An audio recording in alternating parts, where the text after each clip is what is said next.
वालेकुम, मैं हूं कलीमुल्ला। आज हम बात करेंगे तुर्की में कलीन यानी कि कारपेट का बड़े पैमाने पर कारोबार कैसे किया जा सकता है, इसका तरीकाकार क्या है, और साथ ही साथ हम बात करेंगे कारपेट के बिग एक्सपोर्टर और बिग इंपोर्टर ममालिक कौन से हैं। हमारे साथ हैं अली अकबर साहब। अस्सलाम वालेकुम सर, क्या हाल है? वालेकुम अस्सलाम कलीमुल्लाह। मैं ठीक हूँ, आपका क्या हाल है? अल्हम्दुलिल्लाह सर, मैं ठीक हूँ। सर आप हमें बताएं कि तुर्की में कलीन यानी कि कारपेट का कारोबार कैसे किया जा सकता है, इसका क्या तरीकाकार है? जी कलीमुल्लाह, बहुत अच्छा टॉपिक बहुत है। शुक्रिया सर। क्या आपको पता है कि टर्की जो है ये दुनिया का मशीन मेड कारपेट में दुनिया का लीडर है। नंबर वन कंट्री जो एक्सपोर्टर कंट्री है वो टर्की है। यानी कि पूरी दुनिया का तकरीबन 70% यानी 67% जो है मशीन मेड कारपेट वो टर्की से एक्सपोर्ट होता है, और दुनिया के 114 ममालिक को टर्की कारपेट एक्सपोर्ट करता है। और जो टर्की का कारपेट कैपिटल है इसका नाम है गाजियान्तेप। गाजियान्तेप सिटी जो है अंटालिया, अगर आप इस्तांबुल ऊपर वाली साइड पर है टर्की के, अगर आप उसकी बिल्कुल नीचे वाली साइड पर देखें तो नीचे वाली साइड जो ये शाम के साथ बॉर्डर है, यहाँ पर आ जाता है हमारा मैरसन जो पोर्ट है। इसकी मैरसन पोर्ट के साथ ही जो है ये गाजियान्तेप नाम से शहर है, और इसको जो कारपेट कैपिटल कहा जाता है टर्की का। और वर्ल्ड का जो आप कह लें कि ये कारपेट हैंड मशीन मेड जो आ जाता है कारपेट, इसमें तीन डिफरेंट टाइप्स होती हैं कारपेट की, जिसमें एक मशीन मेड है, हैंड मेड है, और फिर टुफ्टिंग मशीन मेड के नाम से भी होता है। तो आप ज़्यादातर दुनिया में दो ही टाइप्स जानते हैं आप, एक तो हैंडमेड और दूसरा मशीन मेड है। तो जो मशीन मेड कारपेट है इसका जो पूरी दुनिया में नंबर वन एक्सपोर्टर टर्की है। अब आप अंदाज़ा कर सकते हैं कि टर्की जो है 1 किलोग्राम कारपेट जो है $3 में सेल करता है मशीन मेड। चाइना वही 1 किलोग्राम मशीन मेड कारपेट $5 में सेल करता है, और ये चाइना दूसरा बड़ा एक्सपोर्टर है। और इसी तरह से अगर हम बात करते हैं बेल्जियम की, तो वो $6 में एक्सपोर्ट करता है। तो नंबर वन एक्सपोर्टर टर्की जो तकरीबन 2.6 बिलियन डॉलर का कारपेट जो है वो पूरी दुनिया में एक्सपोर्ट करता है, मशीन मेड कारपेट। और उसके बाद जो चाइना है 2.2 बिलियन डॉलर का वो एक्सपोर्ट करता है। तो जो मोर देन 60% कारपेट जो टर्की एक्सपोर्ट करता है उसका 60% गाजियान्तेप सिटी से जाता है, पूरी दुनिया में 67% करता है। और जो टर्की का एक्सपोर्ट पोटेंशियल है उसका 60% सिर्फ एक शहर में गाजियान्तेप सिटी के अंदर जो मैन्युफैक्चर होता है, और यहाँ से आगे पूरी दुनिया में एक्सपोर्ट होता है। इसलिए अगर आप कारपेट का बिज़नेस करते हैं या आप ये बिज़नेस करना चाहते हैं, इसका पोटेंशियल आप ये समझ लें कि पूरा यूरोप जो है ये सर्द इलाका है, रशिया सर्द इलाका है, आज़रबाईजान है, उज़्बेकिस्तान है, किर्गिस्तान है, काज़ाकिस्तान है, इसी तरह से टर्की है, ये सर्द इलाके हैं। यहाँ पर सिर्फ 3 महीने गर्मी पड़ती है, सिर्फ 3 महीने, और उनमें भी सिर्फ 2 महीने शदीद गर्मी होती है। बाकी जो 10 महीने हैं एक सर्द मौसम होता है, जिनमें से शदीद सर्दी जो है वो कह लें 4 से 5 महीने शदीद सर्दी होती है, और 4-5 महीने मौसम बड़ा रोमांटिक और अच्छा सा प्यारा सा होता है। तो सिर्फ 2 महीने फुल गर्मी के होते हैं, इसलिए हर घर में ये कारपेट चाहे गरीब हो या अमीर हो या वो दरमियाना तबका हो, हर घर में कारपेट फैशन के लिए नहीं, ज़रूरत के लिए होता है। क्योंकि अगर घर में कारपेट नहीं होगा तो लोग जो है बीमार हो जाते हैं। यहाँ पे फर्श जो है उसके ऊपर कारपेट लाजमी होता है, इससे जो है इंसुलेशन का ये काम होता है। ऊपर छतों में अलहदा से इंसुलेशन होती है, दीवारों की अलहदा से होती है, और नीचे जो ग्राउंड फ्लोर होता है यानी फ्लोर जो होता है उसकी अलहदा से लकड़ी का फर्श बना हुआ होता है, ऊपर जो है वो कारपेट बिछा हुआ होता है। यानी कि एक असेंशियल आइटम है हर घर की। तो इसलिए मसलन पाकिस्तान में मुतवसत तबका, जिसे हम दरमियाना तबका कहते हैं, या अमीर लोग ज़्यादातर घरों में कारपेट रखते हैं, और गरीब लोग तो बेचारे नहीं अफोर्ड कर सकते। तो लेकिन इन ममालिक में चाहे गरीब हो चाहे अमीर हो, उसने हर घर में कारपेट का होना बहुत ज़रूरी है। तो इसलिए कारपेट बिज़नेस अगर आप देखें, अगर आप यूरोप में करना चाहते हैं, मसलन बहुत से पाकिस्तानी भाई जो यूके में, स्पेन में, इटली में, जर्मनी में, कहीं पर भी रहते हैं यूरोप के अंदर, वो टर्की से कारपेट इंपोर्ट करके टर्की के साथ बिज़नेस कर सकते हैं। इसी तरह से आप अगर दुनिया में कहीं पर भी रह रहे हैं, मसलन इसकी नई मार्केट्स में अगर आप देखते हैं तो मलेशिया, इंडोनेशिया, सिंगापुर, जापान और साउथ कोरिया। अगर आप मलेशिया, इंडोनेशिया, सिंगापुर की बात करते हैं तो आप ये देखें कि ये चाइना के करीब है, लेकिन ये कारपेट इंपोर्ट कर रहे हैं टर्की से। इसी तरह जापान और कोरिया, उनको भी चाइना के करीब है, लेकिन जापान जो है वो टर्की से कारपेट इंपोर्ट कर रहा है। तो ये बातें समझने की हैं कि अगर इतना पोटेंशियल है, इसमें पोटेंशियल दो तरह से आ जाता है कि एक तो हाई एंड टेक्नोलॉजी जो है वो यूरोपियन टेक्नोलॉजी के ऊपर बना हुआ होता है, दूसरा जो डिज़ाइन बहुत अच्छे होते हैं, कलर बहुत अच्छे होते हैं और क्वालिटी बहुत अच्छी होती है, और प्राइस जो है वो तकरीबन आप देखें कि चाइना से आधी है, $3 पर केजी, और चाइना $5 का दे रहा है। तो इसलिए अगर आप टर्की में परचेज़ करके, मसलन आप गाज़ियान्तब से ख़रीदते हैं और आप ले जाकर अंकारा में सेल करते हैं, इस्तांबुल में सेल करते हैं, इज़मीर में करते हैं, या आप ऊपर सैमसन में करते हैं, ट्रैबज़ोन में करते हैं, तो टर्की जैसे ऐसे ही समझ लें कि आप लाहौर से ख़रीद के जाके आप सेल कर रहे हैं कराची में, आप लाहौर से ख़रीद के मुल्तान में सेल कर रहे हैं, फैसलाबाद से ख़रीद कर लाहौर में या आगे दूसरे शहरों में सेल कर रहे हैं, तो इसका भी बहुत बड़ा बिज़नेस पोटेंशियल होता है, जिसे इन कंट्री ट्रेड कहा जाता है, मुल्क के अंदर ट्रेड कहा जाता है। इसी तरह से जब हम बात करते हैं एक्सपोर्ट्स की, तो आप यहाँ से बैठकर यूरोप में एक्सपोर्ट कर सकते हैं, रशिया में कर सकते हैं, अफ्रीका में कर सकते हैं, और इसी तरह एशियन कंट्रीज़ में भी कर सकते हैं। तो ये डिपेंड करता है आपके बिज़नेस कैपिटल पर। आप छोटे से छोटे लेवल पर भी काम शुरू कर सकते हैं, मसलन आप 1000 केजी लेकर या 2000 केजी लेकर छोटा से सेल पॉइंट पर उसको सेल कर सकते हैं। लेकिन अगर आप बड़े लेवल पे करते हैं, पूरा एक कंटेनर लेकर करते हैं, तो भी आप कर सकते हैं। ये डिपेंड करता है आपके बिज़नेस कैपिटल पर। हमारा काम ये है कि हम आपको मैन्युफैक्चरिंग सिटी बता रहे हैं, एक आइडिया दे रहे हैं आपको। एक अगर आप ऑलरेडी इस बिज़नेस में हैं तो आपके लिए बहुत ज़्यादा हेल्पफुल होगा। अगर आप बिज़नेस नहीं कर रहे हैं और आपके पास कैपिटल है, तो आप इस बिज़नेस को कर सकते हैं, इसमें लॉस के चांसेस नहीं है अगर आप प्रॉपर रिसर्च करके काम करें, और जिस जगह पे करें, कहाँ पर करना चाहिए, कैसे करना चाहिए, कितने कैपिटल से करना चाहिए। अब ये कि आप इस्तांबुल में अगर बैठ जाते हैं तो वहाँ बहुत कंपटीशन है, एज़ कम्पेयर टू इस्तांबुल दूसरे शहरों में दुकानों के किराए भी कम हैं और वहाँ पर कंपटीशन भी नहीं है, तो आप वहाँ पर ज़्यादा सक्सेसफुल हो सकते हैं। आप टर्की के अंदर भी काम कर सकते हैं और फिर टर्की से परचेज़ करके रशिया में या फिर यूरोप में भी आप सेल कर सकते हैं। जी सर, माशाल्लाह आपने बड़े अच्छे तरीके से एक्सप्लेन किया, मैं आपका बड़ा शुक्रगुजार हूँ। वेलकम। सर मैं आपसे जानना चाहूँगा कि तुर्की के कौन कौन से शहरों में कारपेट बनते हैं, इनके कारखाने कौन कौन से शहरों में हैं? जी बिल्कुल, इसमें जो मैंने कहा कि टर्की का जो कैपिटल ऑफ कारपेट है वो गाज़ियान्तब सिटी है। जी सर। अगर आप देखते हैं यहाँ पर एजियन सी से नीचे जब आप आते हैं तो हमारे पास ये साइप्रस के ऑपोजिट साइड पे मैरसन पोस्ट है, जी सर, पोर्ट है। बिल्कुल ठीक है। तो अंटालिया, मैरसन और इसके साथ गाज़ियान्तब सिटी है। तो मेडिटेरियन सी आप इसे कहते हैं। जी सर। इस समंदर के इलाके में, तो ये जो शहर है गाज़ियान्तब, ये कैपिटल कहलाता है इसका कारपेट का। जी इसके सर। अलावा कारपेट बनता है इसी तरह से कुजाइली में भी बनता है, बुरसा में बनता है, दैनीज़ली है, इज़मीर है, यानी 40% बाकी शहरों में बनता है। जी सर, बिल्कुल जिसमें ठीक है। आप ये बुरसा, दैनीज़ली और इज़मीर और एजियन सिटी, और साथ ही साथ आप ये इसकी बात करते हैं गाज़ियान्तब की। जी सर। तो ये जो 5-6 सिटी हैं, यहाँ पर जो है मशीन मेड कारपेट बनता है। इसी तरह से इस्तांबुल की जो यूरोपियन साइड है वहाँ पर भी जो है कारपेट बनता है और वहाँ से आगे पूरे यूरोप को भी एक्सपोर्ट होता है।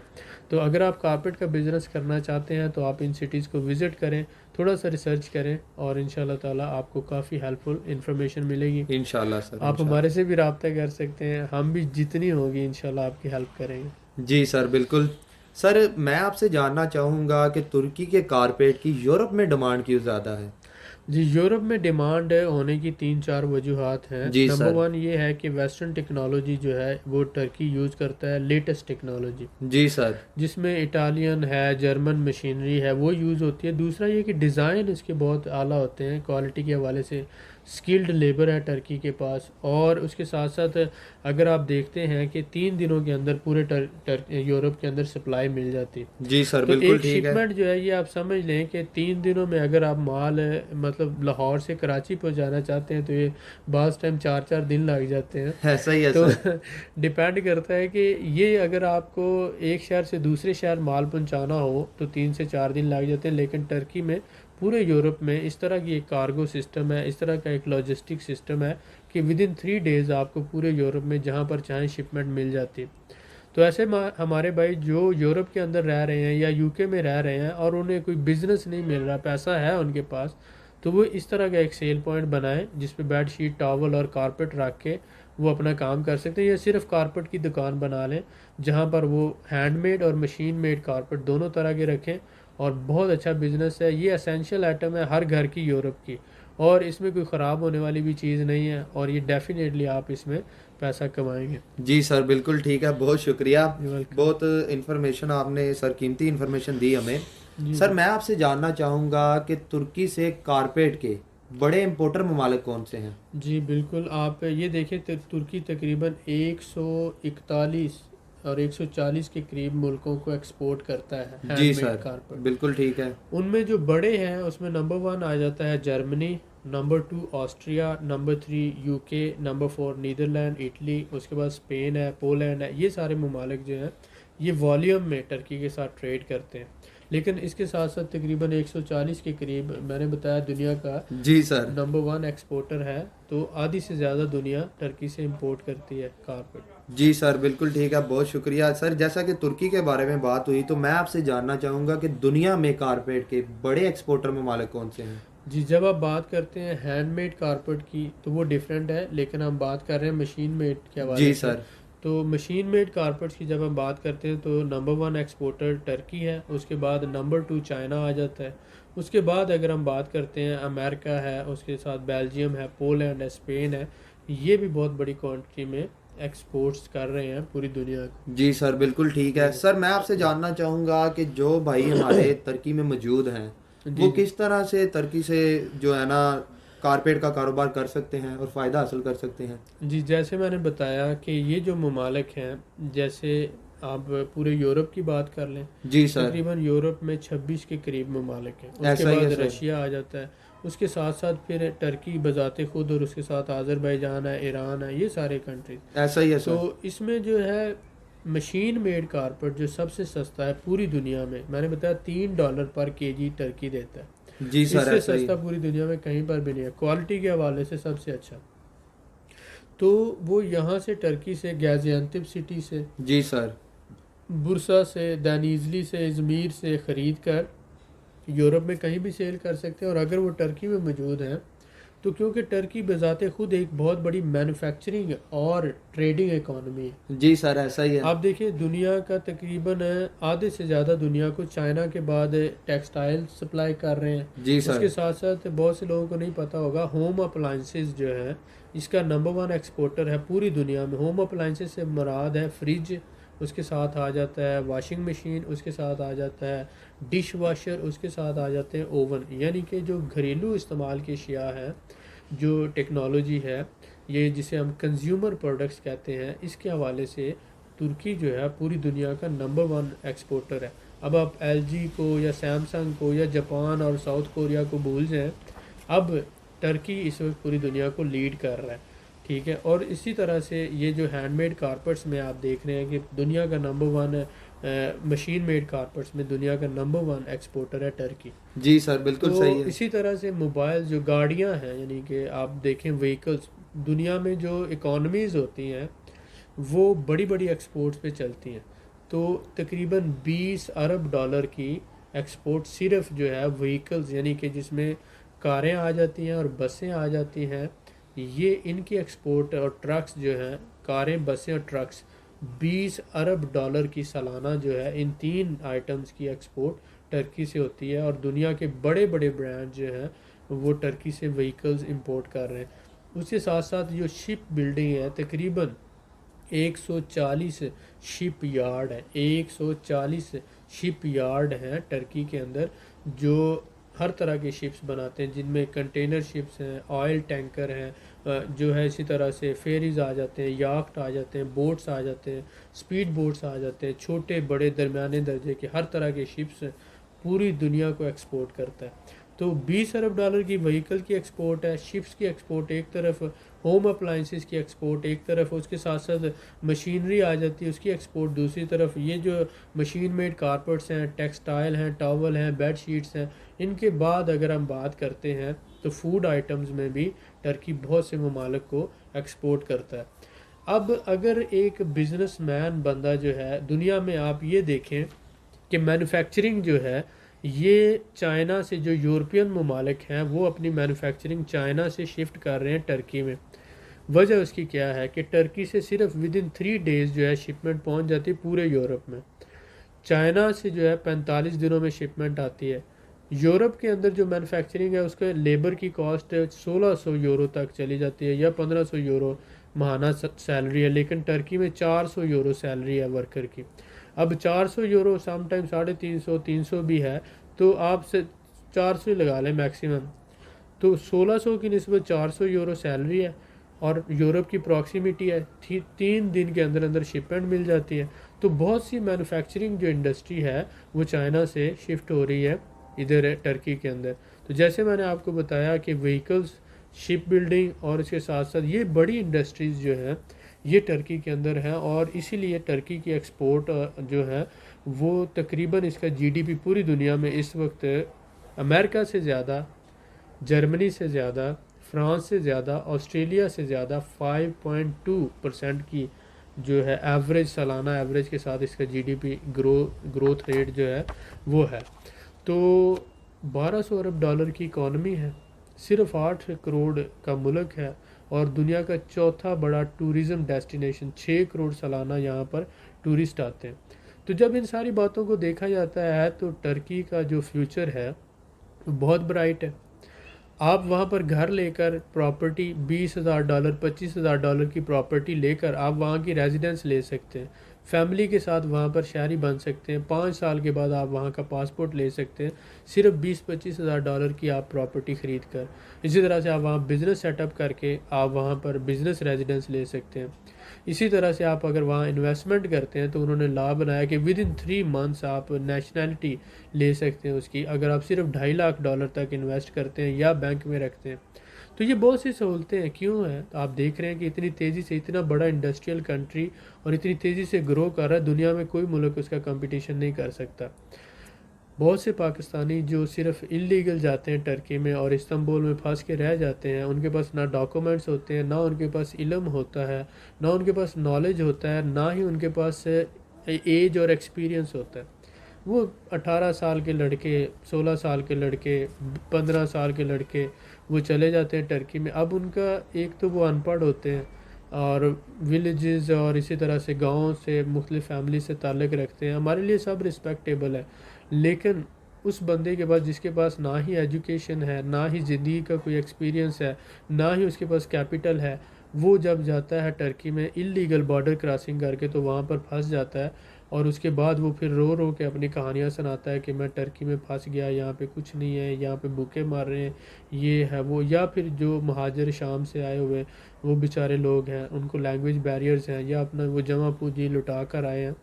देखें, बिजनेसमैन की नज़र से देखेंगे तो आपको कुछ और नज़र आएगा, जब आप इल्लीगल माइग्रेंट की नज़र से देखेंगे तो आपको कुछ और नज़र आएगा।